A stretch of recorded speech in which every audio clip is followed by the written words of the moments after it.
Jai Hind friends, welcome back to your channel Well Quiz for Life. My name is Siddharth Mishra.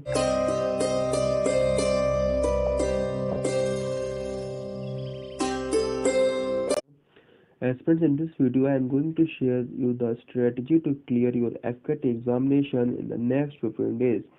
And I am ensuring you guys this video will help you a lot. As friends, first of all, let me introduce myself. My name is Siddharth Mishra and I qualified NDA examination 4 times and got recommended 3 times in a row for NDA. I qualified CDS and FCAT 2 2021. Friends एफकेट के examination में total 100 questions होते हैं which consist of 300 marks. It means one question is of 3 marks. So this is the best point for you all. देखिए, maths, reasoning, GS और English में paper divided है. Maths और reasoning के 50 questions होते हैं, जीएस और इंग्लिश के 50 क्वेश्चंस होते हैं. If we talk about particular subject then maths में 15 to 20 क्वेश्चन, रीजनिंग में 25 to 30, as same as maths. In GS there are 15 to 20 questions and English 25 to 30 questions.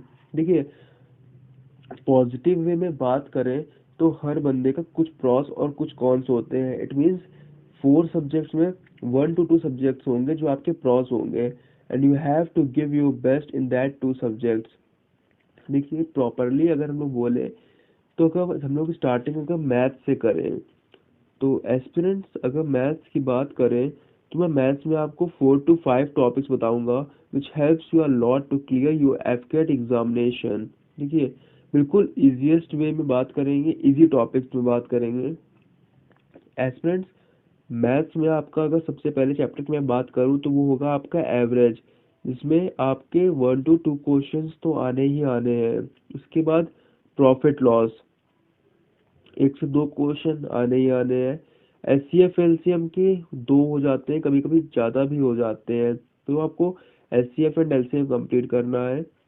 उसके बाद अगर हम लोग बात करें टाइम एंड वर्क की, तो टाइम एंड वर्क और टाइम एंड डिस्टेंस के अगर हम लोग बात करें तो दोनों मिला के तो 3 से 4 क्वेश्चन आने ही आने हैं. टोटल मैंने 8 से 10 क्वेश्चन का आपको क्लियर कर दिया और मैथ्स में टोटल 15 क्वेश्चन ऑलमोस्ट आते हैं. एफकेट की एक प्रथा है कि वो 2 से 3 क्वेश्चंस आपको इस प्रकार के देगी कि आप उसको कर नहीं पाएंगे. कर इन द सेंस कि वो इतने ज़्यादा लेंदी होंगे, वो आपको सिर्फ टाइम बर्बाद करने के लिए होंगे. वो आपको तब करने होंगे जब आपका पूरा पेपर कंप्लीट हो चुका होगा. अब मैं ज़्यादा टॉपिक्स इसलिए नहीं बताऊंगा क्योंकि आपके पास सिर्फ 15 डेज है and this 5 topics will help you a lot to clear your math section. देखिए, सबसे पॉजिटिव बात एफकेट के एग्जामिनेशन पे ये है कि एफकेट में पर्टिकुलर सब्जेक्ट का कोई कट ऑफ नहीं है, तो इसमें आप अपने पॉजिटिव सब्जेक्ट्स ढूंढ सकते हैं. और उसमें से देखिए, अगर सबसे पहले हम लोग कट ऑफ की बात करें, क्योंकि हम लोग के पास टाइम कम है तो कट ऑफ बात करनी जरूरी है, क्योंकि हम लोग को कट ऑफ के हिसाब से चलना है. फ्रेंड्स, सेफ स्कोर की बात करें तो 180. If you guys are able to score 180 marks then no one can stop you in final merit list. 180 number पे आप अनडाउटेबल क्लियर कर जाएंगे. और 180 marks it means you have to attempt 60 questions. 60 questions तो आपको बिल्कुल परफेक्ट अटेम्प्ट करने हैं. अगर आप 60 परफेक्ट क्वेश्चन अटेम्प्ट करते हैं then you guys are able to 180 marks और फिर आपका होना ही होना है इसके एग्जामिनेशन में. Coming on to the maths, हम लोगों ने मैथ्स की बात कर लिया है. मैथ्स में आपका इतना सफिशिएंट है, अगर आप इतना करते हैं तो आपका मैथ्स का सेक्शन क्लियर हो जाएगा. Coming on to the GS part, GS में मैं आपको पर्टिकुलर चीज़ें बताऊंगा. देखिए, एफकेट का एक पैटर्न है, कुछ टॉपिक्स हैं जिसमें से एफकेट हमेशा वही क्वेश्चंस पूछता है. जैसे हम लोग इम्पोर्टेंट ऑर्गेनाइजेशंस की बात करें, 1 से 2 क्वेश्चन हर शिफ्ट में इम्पोर्टेंट ऑर्गेनाइजेशन से होता ही होता है. वर्ड फर्स्ट, मेल और फीमेल, ये आपको पढ़ने पढ़ने हैं. ज़्यादा क्वेश्चन इसके है भी नहीं, 20 से 30 क्वेश्चन से आपको पढ़ना पड़ेगा. थोड़ा भेदभाव करता है एफकेट, जिसमें कि वो वर्ड फर्स्ट फीमेल हमेशा पूछता है.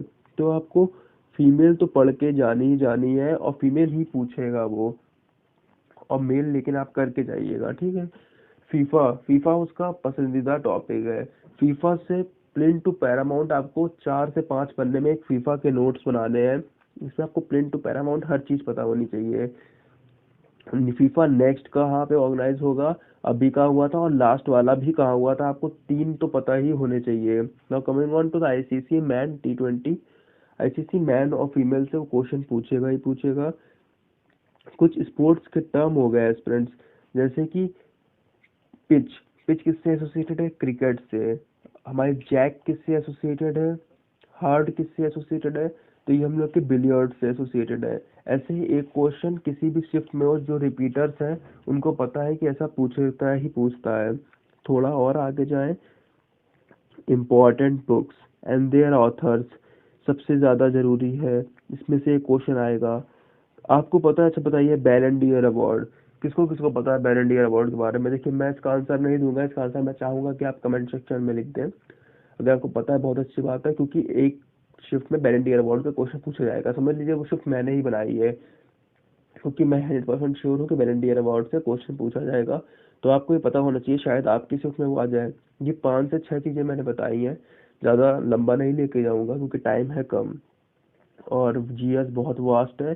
तो ये कुछ पर्टिकुलर टॉपिक से पढ़ेंगे, तो इतना आपको जीएस में करना है। इंग्लिश में बात करें एस्पिरेंट्स, तो इंग्लिश तो मैं कुछ बोलूँगा नहीं, क्योंकि इंग्लिश में प्रिंट टू पैरामाउंट, अगर आपका बेसिक क्लियर है तभी आप इंग्लिश कर पाएंगे, नहीं तो आप इंग्लिश कर नहीं पाएंगे। तो जिनको इंग्लिश आती है उनके लिए पॉजिटिव पॉइंट है, जिनको नहीं आती है तो वो इंग्लिश निगलेक्ट करे।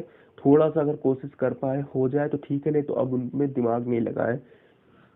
इंग्लिश में वोकैब्स का पोर्शन जो है, एंटोनिम्स सिनोनिम्स का, उसको एस्पिरेंट्स अब बिल्कुल दिमाग नहीं लगाना है, क्योंकि वो आप कितना भी पढ़ लो उसमें कोई लिमिट नहीं है, ये आप भी जानते हो, और आनी 3 4 है। तो कोशिश करिएगा कि उसमें दिमाग नहीं लगाइएगा, जितनी आपने पढ़ ली ठीक है। वर्ड सब्स्टिट्यूशन और इडियम्स फ्रेजेस, इनको एक बार देख लीजिएगा, क्योंकि इनके फंसने के चांसेस ज़्यादा होते हैं। एस्पिरेंट्स अब आते हैं, सबसे जो पॉजिटिव पॉइंट हर बंदे के लिए होता है, चाहे वो हिंदी मीडियम से हो चाहे वो इंग्लिश मीडियम से, उसके लिए है रीजनिंग। रीजनिंग के एस्पिरेंट्स 25 to 30 क्वेश्चन आते हैं। इसका मतलब आप समझ रहे हैं, इट मीन्स सीधे सीधे रीजनिंग आपको 75 to 90 नंबर देगी।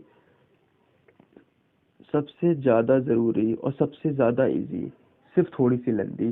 देखिए 5 से 6 क्वेश्चन तो सिर्फ डायग्राम से आते हैं, इट मीन्स 15 से 18 नंबर आपको सिर्फ डायग्राम देके जाएगा। तो रीजनिंग में आपको सिर्फ इतना काम करना है कि रीजनिंग में आपको पर्टिकुलर टॉपिक देखने हैं, निकालने हैं, और उनमें से आपको 30 to 50 क्वेश्चन पर टॉपिक से लगाने हैं। कोई बड़ी बात नहीं है, 30 to 50 क्वेश्चन 2 आवर्स में हो जाएंगे। पर टॉपिक से आपको लगाने हैं। और देखो 15 दिन की डेडिकेशन तो दिखानी पड़ेगी, गलत कह रहा हूँ तो भाई वीडियो स्किप कर सकते हो आप।